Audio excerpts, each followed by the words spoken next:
UGWUMBA. Ụtụtụ ọma ndị Igbo eji eme ọnụ afa nka bụ Chidera ipetike ndị Igbo n'UGWUMBA TV ime obi eziokwu mana seshọn a bụ ijele seshọn.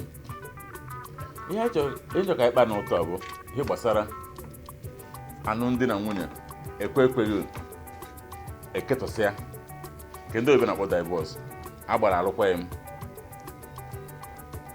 Ekwugo m ugboro nụrụ mana nke taata o mere ihe m fụrụ gbara m anya mmiri. O nwere nwatakịrị nwa okorobịa m na ya na-akpa nkata, ọ sị nwaanyị gbakwa ọkụ, nwoke gbakwa ọkụ na ya manụ nwaanyị. Gịnị bụ iwe? Ọ bụrụ ihe ọ fụrụ na ihe aka nne na nna ya. Ụmụaka mostly ụmụ nwaanyị gị nọ ntị n'ọnụ nwa ka ihe na-emechara affect. Ịma na ị chọrọ ịnụ di, biko anụ na di. Ọ bụrụ na ịma uche onye otu gị nke ebe were afọ ime si n'ike nwoke ọ daa wọk. Maka ihe na-etikarị mkpu na divorce bụ ụmụaka ọbụla a zụrụ by single parents na-enwe ịfọkwọ. E mere ụmụaka na di na nwunye yere ezifa nene life ụmụaka ndị ọcha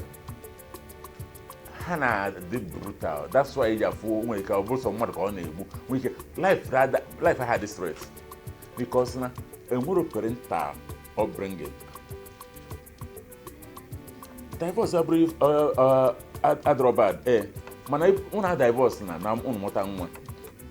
Ọ bụ na ụnụ ya echegide ụna na-edina onwe ụnụ megide odinagide wee mụọ nwa, ụnụ ekwekwana ka ọ gbasaa maka na ụmụaka ha mụtara ebe ahụ ka ihe ya bụ the future. Maka ụfọdụ ụmụ nwaanyị bụ agbasa ha na-eto a ọrụ ha bụ ọkpọkọrọ ụmụazị sasị o were na-anata nke nwoke ego eme ha na-eto a ọsọ weta ego eji azụ ụmụazị, ego ahụ eji ha azụ ụmụazị. Ana mana ime azụ nwa sọ gịwa ụmụaka ma nwoke ma nwaanyị mụrụ nwere egwu ha na-atụ nna ha. Gị bụ nna ịmazụ ụmụazị sọ gịwa maka na ụmụaka nwere ụrị ha na nne ha na-akpa.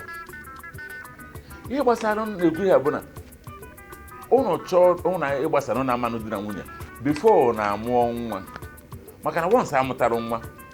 life nwa ha ka dị more important than life gị na di na nwunye.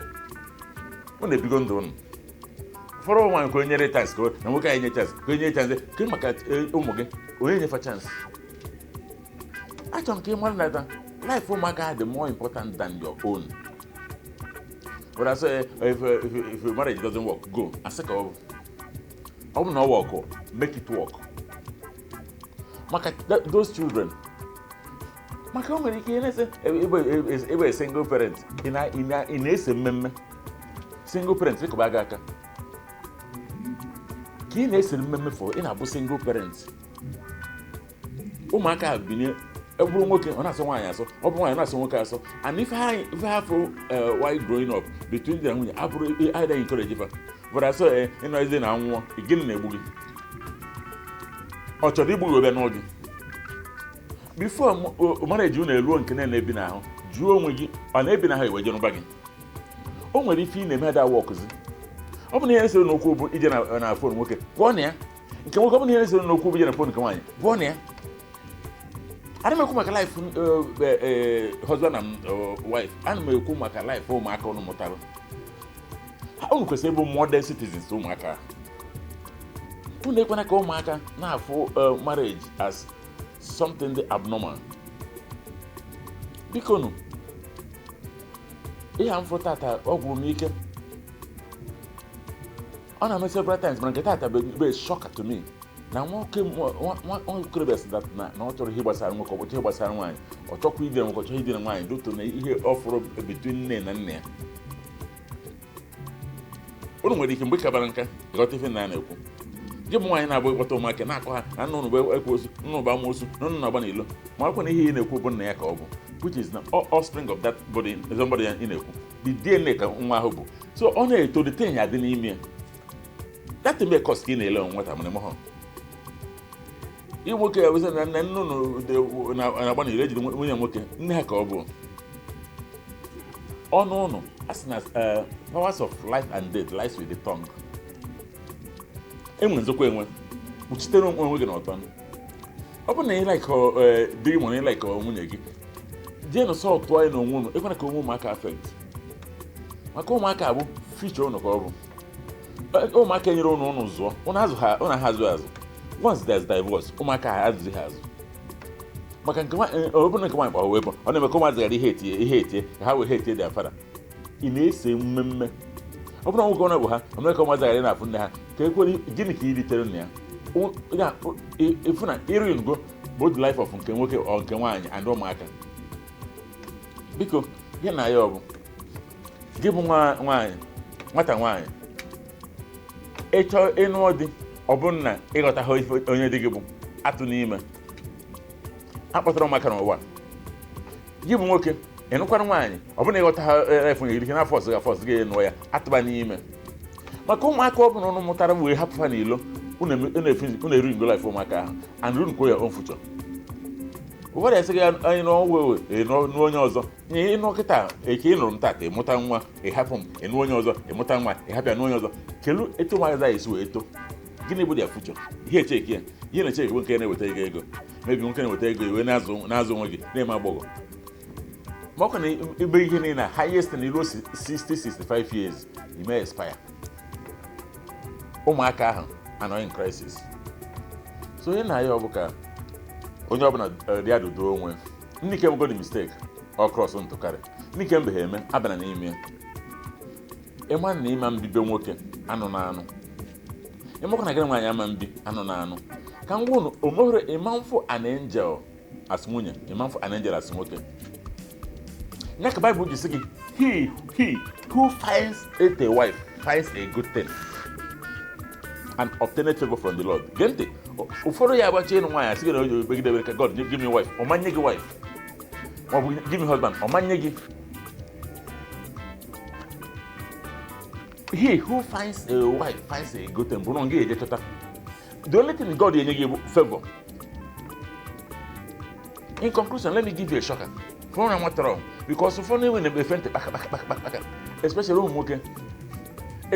ụmụ nwoke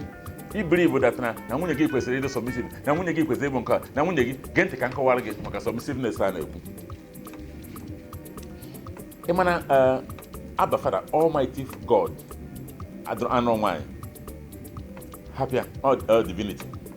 ịmana mgbe Adam o kechara Adam mechaa kee nwaanyị nye kee Eve nye oge Eve kọmitiri ya na serpent wee taa apụl ọ gbadata ọ chọrọ ịjụ Eve ọ gịnị merụ ujegelu na read Bible ọtọ họsị Eve ọ gịnị na-eme maka ọ ma na o nwere ike ọ jụọ Eve ọ gịnị na-eme Eve adọ a na-apụ ise nye ọnụ ọjọọ ụmụ nwaanyị wee eji ha si eke ha onye ofe esi na-agba okwu bụ Adam oge ọtọ na punishment aga na Eve onedi Eve anyị wee na-ekwu okwu niile Jesus the same thing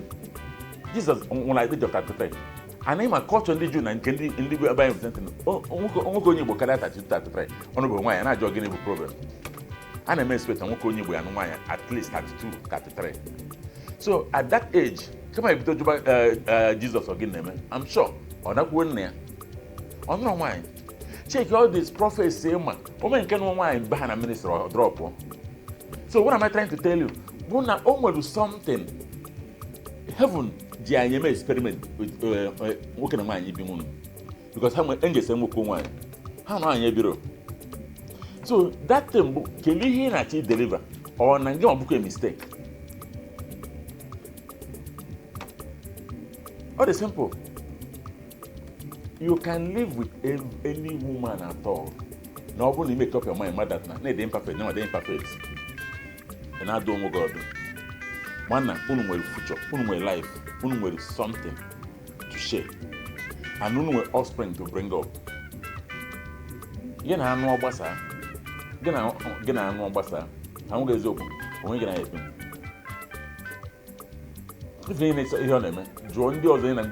nwunye ha bi nke ndị nwunye ha ọ ndị ha na-eme karịrị nke ahụ lastly ịchọ ka marriage survive pụọ out of TikTok, Instagram, social media because all that can be the first damage you have in your marriage. In Ogodo na gina dig mo gina nwunye gị kọ ọnụ ịpụọ na Muslim nwaanyị na kan kọnisi ịpụọ na Facebook na TikTok this your husband bra bra bra bra bra bra ha che niile n'ebe ahụ nwere nke isi dị mma ya wee eziokwu ife ya na-awa gị egbu ife ya esi be dị gị pụta ma ọ bụ obere create WhatsApp group ọ bụrụ nwaanyị sigo na di wee pụọ iche na ndụ ka ị na-ebi nekwe n'anya ịnọka na klọb ahụ bifo ị na-elu 60 years onye gafee klọb ahụ ndị otu na-efesịa out i wee tapụ afọ ihe na-ekwere gị egwu afọ aka bụ Chidera Eketike ndị Igbo ya bụ Ugwumba TV like I said unu ma na-eji recession ọnụmọdụ ka m ji wee bịa anadịghị m n'ọdụ ahụ na-asị ndị be anyị ka ọ dịnụ